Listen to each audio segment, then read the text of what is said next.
EP19 opening narration English audiobook style. Episode 19 She thought it was love. In a city glowing with soft lights and unspoken intentions, a woman believes she has finally found warmth, not knowing that the warmth itself may be a carefully lit trap. She smiles, unaware. He watches, perfectly composed. This is not a story of love found, but of a heart quietly taken, while the truth waits patiently in the shadows. Tonight, emotions blur, intentions twist, and the line between kindness and calculation begins to disappear. This is the moment when trust is borrowed, and fate begins to tighten its grip. Episode 19 Gillimshang stealing a woman's heart. Yun Young was enjoying herself for the first time in a long while, surrounded by fellow members. She could feel the subtle glances of envy from the other women, something she hadn't experienced in quite some time. Back when she competed in national yoga competitions, she had drawn plenty of attention from male admirers. But ever since meeting Juntae, the sweet, fluttering joy of newlywed days had quietly faded away. Late nights, weekend work, as if the publishing company were some kind of FBI or DEA, saving the nation. The warmth of attention and luxury slowly drifted past her, like a dream dissolving into air. The riverside glowed beautifully in the fading sunset, lending the evening a gentle romance. The event was nearing its end. Happy her dog lay limp and weak, not understanding what was happening.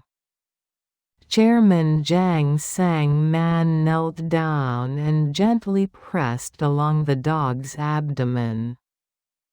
"Chairman, you must be very busy today. Thank you so much for taking the time," Yun Young said softly. "Not at all. Of course I should. Please don't feel sorry," he replied calmly.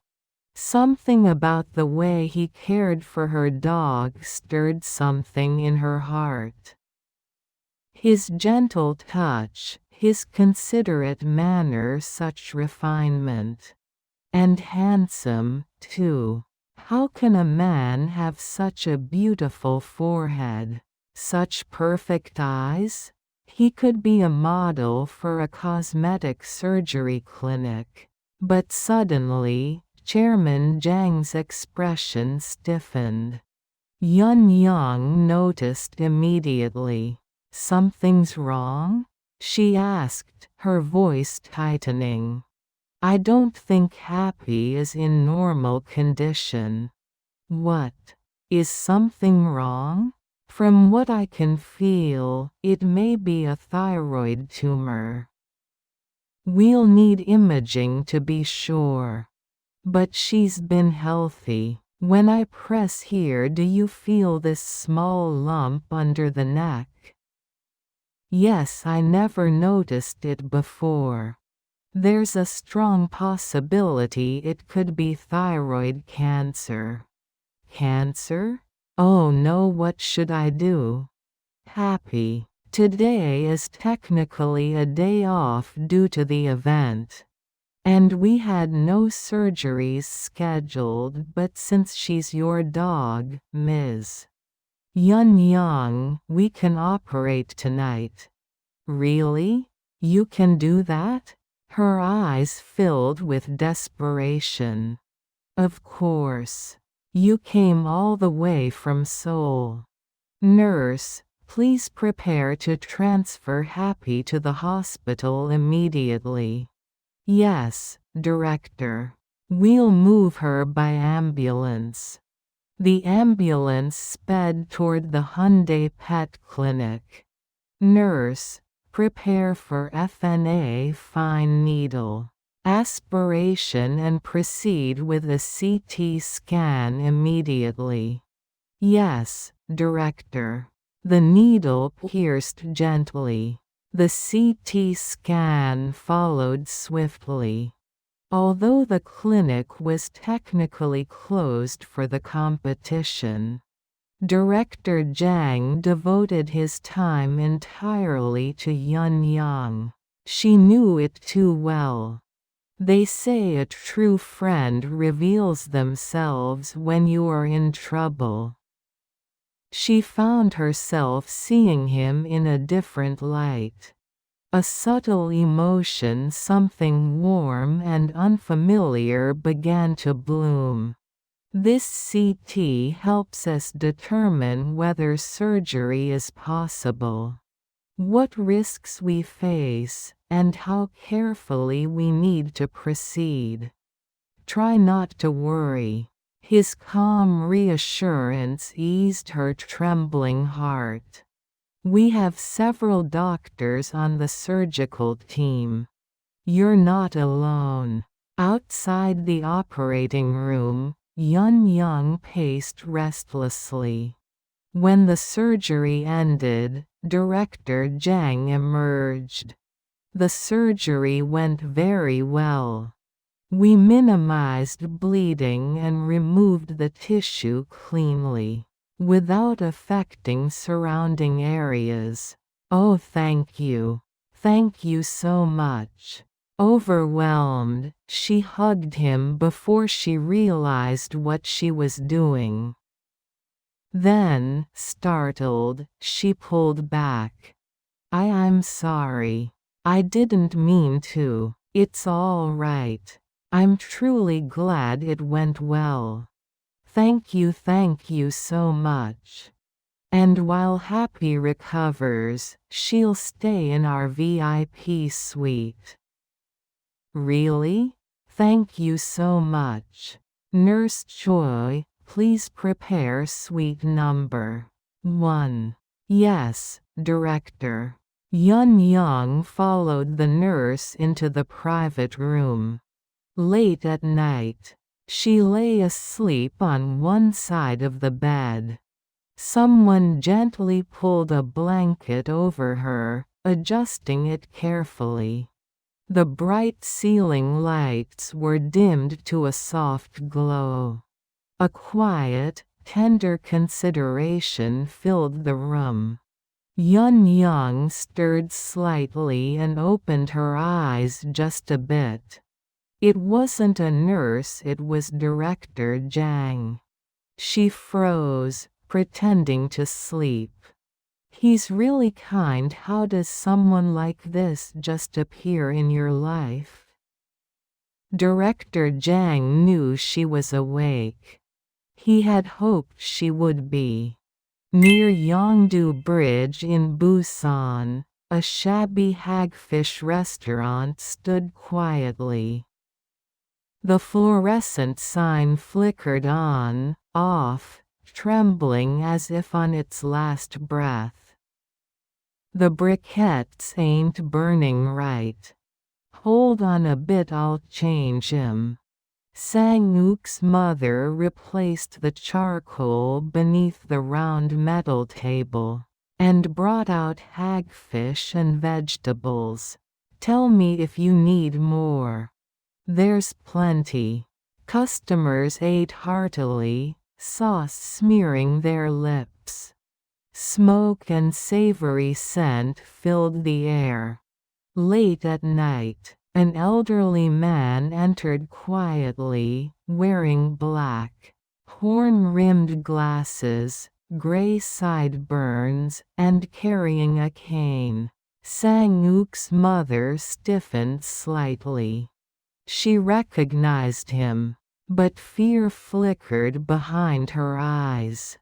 He'd been here before.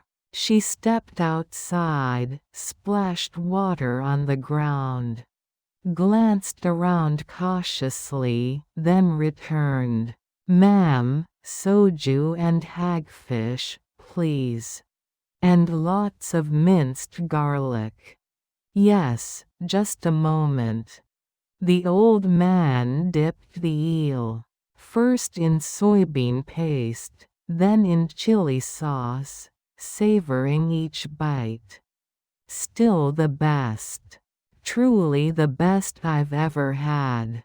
Thank you. Please come again.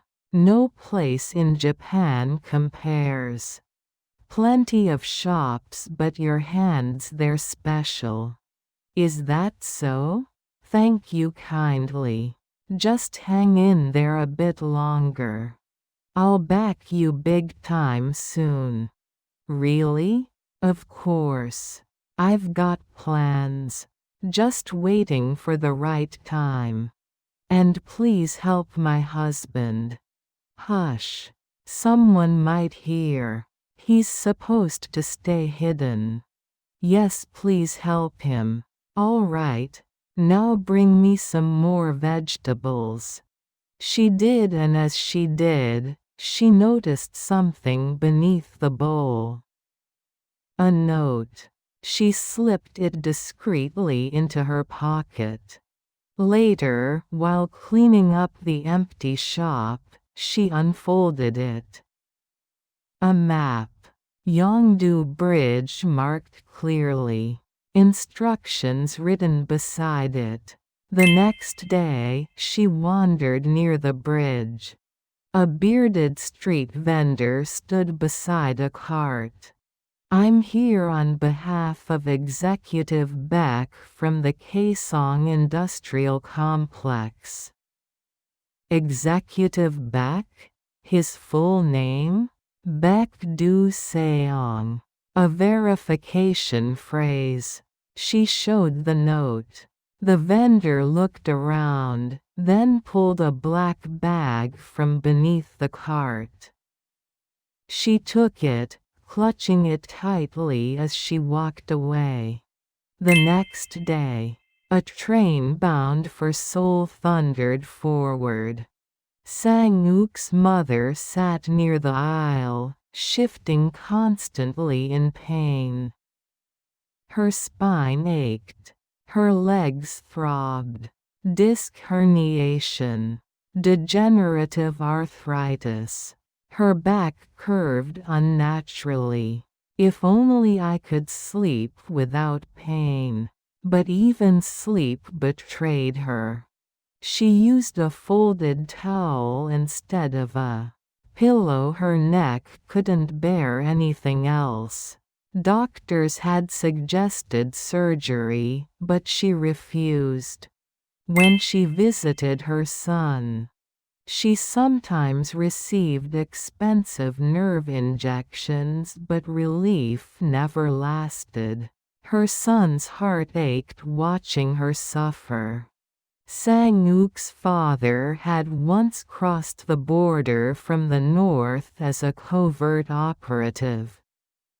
After settling in the south, he lived quietly, carrying out assignments issued by the North Korean regime.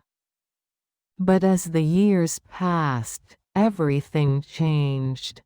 He became intoxicated by money, by the taste of capital gained through covert operations.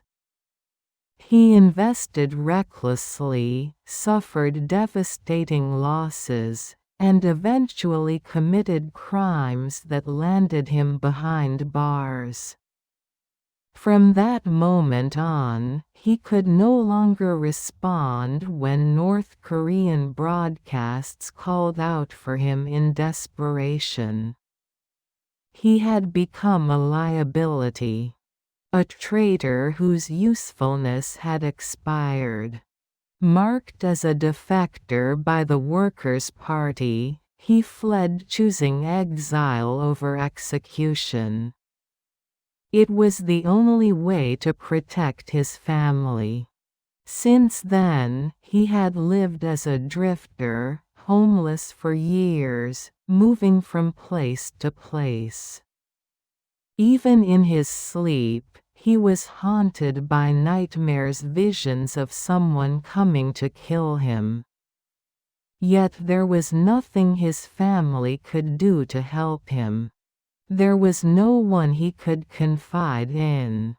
No one who could shoulder the weight of that truth.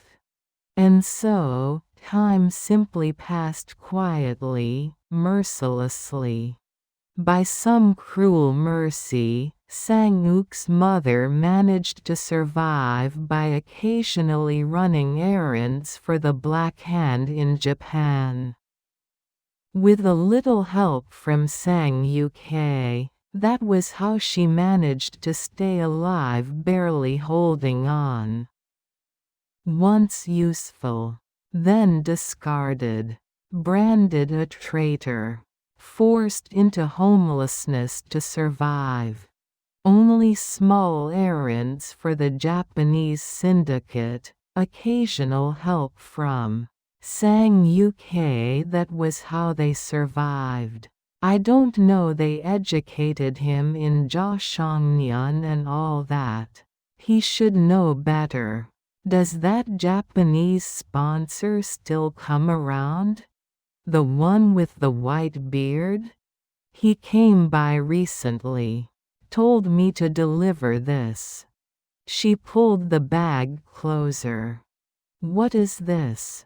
The world's changed. Why is North Korea still the same? Shish. Are you crazy? Someone might hear. If they ruined my father's life like this, shouldn't it stop? Sang-uk lit a cigarette, frustration spilling over. This won't change anything. We can barely survive as it is. She scolded him sharply. Don't talk nonsense. Just do as you're told. Then she opened the black bag. Layer after layer of plastic, sealed tight. Both of their expressions hardened. The next day, Sang-uk stood in a public phone booth, holding a fax request. Next day, Sang-uk stood inside a public phone booth in a commercial district. In his hand was a fax form prepared for submission to a newspaper office. Fax content: classified notice, lost item notice, lost apartment sales contract, location Namdong-gu, Dongnam-dong Redevelopment District, Block 3. Address Saint Villa, Building 502, Unit 302. Owner Yang Jiam-chul. A generous reward will be offered for its safe return. He spoke quietly into the receiver. Yes, please print it exactly as written. Classic espionage never truly dies. Sometimes, the oldest methods are the most reliable. On the surface, a simple lost property notice. But beneath it, a message meant only for those who know how to read it. Awaken. Rise, warriors. EP19 ending meant. Affection can be cultivated. Trust can be designed. And when a heart begins to lean, it is often too late to tell whether it was love or strategy. The pieces are now in motion. The next move will demand a price. You have been listening to Beauty Spy War. Episode 19. Beauty Spy War is based on Scorpio. a finalist work of the second Proud Korean Scenario Contest. Now reimagined as a modern intelligence thriller through a one-source multi-use universe. Thank you for listening. Stay alert. The war has only just begun. EP20 opening meant English. In the world of shadows, not every predator shows its fangs. Some wait, some smile, and some wear the face of a savior. Tonight, the hunt begins again. A man vanishes, a truth is buried, and a monster steps closer quietly. This is not a story about justice. It is a story about survival. Episode 20 The Hyena, a killing machine. Late night, a luxurious lounge in Gangnam. The pulse of heavy bass thumped through the room. Inside a lavishly decorated lounge in the heart of Gangnam. The air was thick with excitement. Seated around the table were director Jang Jin-woo of Pastek Bio and his staff, a company leading the industry in voice recognition security systems technology that verified identity through vocal patterns alone.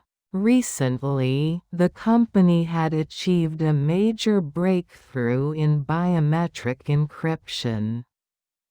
And tonight's gathering was meant to celebrate that success. The mood was electric. A live one-man band stood ready, while glamorous hostesses waited expectantly to be chosen. The head of the PR team was the first to flatter him. Director, your presentation today was absolutely brilliant. Oh, come on. Everyone worked hard. Seeing Eugene Bio panic like that, honestly, I had to hold back my laughter. A thin junior staffer chimed in enthusiastically. I should rewrite Hong Kyung-min's song Shaken Friendship. This time, it'll be about how Pastek Bio shook the entire biotech market. Rewrite it? Yes. This deserves a round of applause. Come on, everyone. Laughter and applause erupted. But Director Jang raised his hand slowly, signaling for silence. His expression remained firm. Don't get careless. If we want to secure our place in this industry, we can't afford to underestimate even the smallest move our competitors make. Yes, sir. In other words, stay sharp. Still tonight, you've all earned it. Enjoy yourselves. Yes. And madam, close the shutters and bring in your best girls. She bowed and returned with women who looked like celebrities. Tonight, let's enjoy ourselves to the fullest. Music swelled. A woman climbed onto the table, swaying to the rhythm as she slowly shed her outer garment. I'm Gina, she said with a wink. Take good care of me, Oppa. Some of the men nearly collapsed at the sight. Others clapped, shouting in rhythm. Woo! Yeah. One man jumped onto the table, tied a paper towel around his head like a bandana, and pretended to play a saxophone with his belt. The room erupted in laughter. Beer and whiskey flowed endlessly. Director Jang raised his glass. To Pastek Bio's continued success and to your health. Cheers.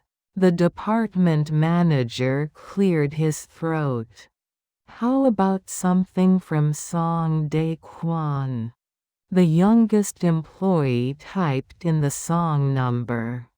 A trendy song, a catchy tune. Let me sing it just once too. He danced wildly, toilet paper wrapped around his head. As the music grew louder, and the night deepened, the one-man band quietly slipped out. No one noticed. Director Jang was visibly drunk now, laughing loudly with his staff. Outside, in the early hours of dawn. Director, you've had too much. Let me take you home. I'm fine. Totally fine. Go on, all of you. But, I said I'm fine. I'll walk it off. Reluctantly, the employees began to disperse. A taxi slowly approached, as if it had been waiting.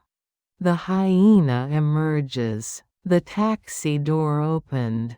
Inside the taxi, Jang leaned back, exhausted. Ilsen, take me to Ilsen. The driver glanced at him through the rearview mirror. This was Hyena, a killing machine. Former operative of North Korea's Workers' Party, Bureau 6, Unit 128. Ethnically Joseonjuk. His real name unknown. Once a silent executioner, he had escaped death after being caught in a drug operation. A predator with jaws powerful enough to crush bones. A psychopath who felt no guilt. A deep scar ran across his forehead, another burn mark near his ear. Hyena studied Jang carefully in the mirror. Mind if we share the ride? He asked casually. What? Just drive, Jang slurred. But the driver ignored him. Director Jang Jin-woo, I'll be joining you for a moment. Jang's eyes widened. Did he just say my name? The taxi slowed. Another man climbed in from the rear door, his face hidden beneath a black mask. The door locked.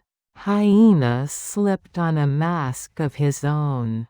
In one swift motion, the masked man grabbed Jang by the neck and pressed a chemical-soaked cloth over his face. Jang struggled briefly, then went limp. The abandoned factory district stood eerily silent. One by one, businesses had pulled out, leaving the area hollowed and lifeless. Small companies had shut down, relocating elsewhere, and what remained was a desolate wasteland, cold, empty, and unsettling. This was Hyena's hideout. When the warehouse door creaked open, a chill swept through the air. Inside, dust lay thick on every surface, untouched, forgotten. Scraps of discarded plastic and twisted metal littered the floor. At the center of the warehouse, Director Jang knelt on the ground. His hands were bound tightly behind his back. Hyena had earbuds in his ears. He approached calmly, then suddenly swung a heavy metal tool down onto Jang's head. Crack. Blood spilled instantly, running down his face. Hyena wiped the blood away with a tissue, methodically. Almost tenderly, without a shred of guilt. Damn, it got blood on my fingers. Director Jang's face twisted in agony. You, who are you? He forced the words out through clenched teeth. Why did you kidnap me? Kidnap? Hyena scoffed. You've got a hell of a debt to pay, Comrade Jang. Comrade? You're from the north? Despite the pain tearing through his body, Jang held himself upright. That defiance only irritated Hyena further. He turned toward a metal drum where fire crackled inside. The wood burned with a sharp hiss. SSSSSSs. He pulled out a flaming piece of timber and pressed it against Jang's shoulder. AARGH. Jang screamed, his body convulsing in agony. Next, Hyena dragged over a small industrial hoist. The chain rattled as he lifted Jang off the ground, hanging him upside down. Then came the vice. Hyena clamped Jang's wrist into it and began to tighten. Creak, creak, flesh compressed, bones strained. Jang screamed again. The machine groaned. Whir. Hyena picked up a cylindrical saw blade and let it spin just enough to terrify. Jang thrashed, then went limp. Does it hurt? Hyena asked calmly. It'll hurt a little more. So why did you do it? Do what? Vladivostok. Vladivostok? Hyena sneered. You really think we wouldn't know?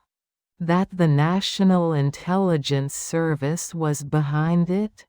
Blood glistened on his lips as he smiled. I'm going to show you the price of blood. There's been a misunderstanding. Hyena laughed softly, a chilling sound. A laugh with no warmth. No humanity. A psychopath utterly devoid of remorse. The office of Director Shim at Pastek Bio. A phone rang sharply. The secretary picked up the receiver. Hey. Put Director Shim on the line. Now. Startled, she quickly handed over the phone. Yes, this is Director Shim speaking. Listen carefully to what I'm about to say. Who is this? You're being awfully rude for a stranger. Because Director Jang's life is in my hands. What? What are you talking about? I'll be blunt. What do you mean his life? What are you saying? Whether he lives or dies depends on what you do next. Who the hell are you? What kind of nonsense is this, you crazy bastard? Sim director. A groan of agony leaked through the receiver. Director Jang? Is that you? Director Jang. Yes, Director Shim, it's me. His voice trembled, breath broken and uneven. Director Jang. Only then did Director Shim realize it was truly his voice. Prepare the full technical report of the PASTEC bio. Project the one presented at yesterday's Ministry of Science briefing. The voice on the line changed. Cold. Flat. Inhuman. If you don't, you may never see Director Zhang again. The tone was eerily calm, too calm. Yes, tell me what to do. Seal the research files on microfilm. Waterproof them in a sealed zipper pouch. Put that inside a small digital camera bag.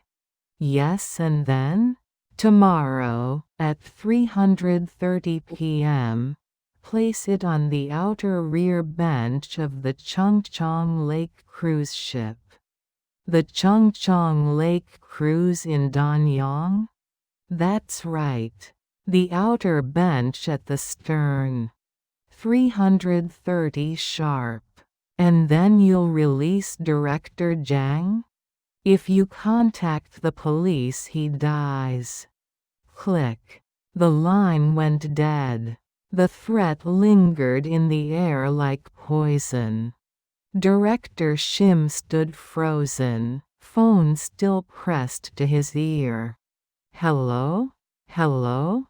He slammed the receiver down and shouted. Director Zhang's been kidnapped. Call the police now. What are you waiting for? Before anyone could move, the phone rang again. Everyone froze. Slowly, Director Shim lifted the receiver. I told you if you call the police, he dies. And not cleanly. He'll die screaming. The voice was cold, merciless. Director Shim's face drained of color. If we dance to their tune, we lose everything, but if we don't, he dies. With trembling hands, he quietly called the police anyway. National Intelligence Service Investigation Bureau. Day Bomb and Junte hurried down the corridor after receiving Director Cho's urgent summons. They nearly collided with Li Una. Una. Working late again? Yes, sir. Good work. Yes, sir.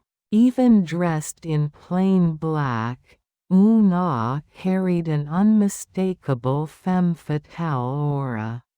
A sharp elegance that followed the clean lines of her figure. Knock. Knock.